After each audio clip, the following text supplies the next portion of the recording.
नमस्कार शेतकरी बंधूंनो, तुम्हाला शेतीत उत्पादन वाढवायचे असेल, शेतीत खर्च कमी करायचा असेल, शेतीत स्थिरता हवी असेल तर पंचतत्व समजून घेतले पाहिजे.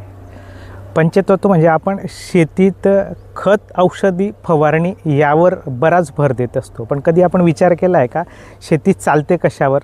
तर ती शेती चालते असते पंचमहाभूतावर. मग पंचमहाभूत काय?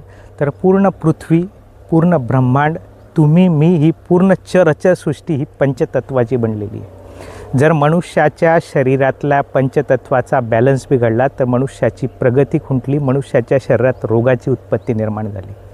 घरात पंचतत्वाचा बॅलन्स बिघडला तर वास्तुदोष निर्माण होतात आणि शेतात पंचतत्वाचा बॅलन्स बिघडला तर उत्पादन आणि गुणवत्ता घसरते.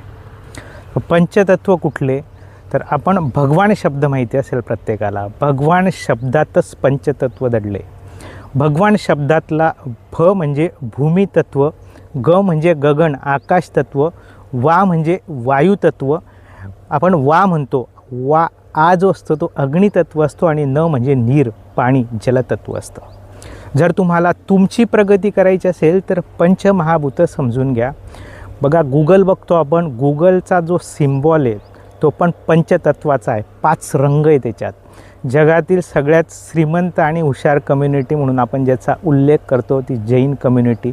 जैन कम्युनिटीचा आपण ध्वज बघितला तर तो पंचतत्वाचाच आहे. तर पंचतत्वामधलं आपण भूमितत्व समजून घेऊ.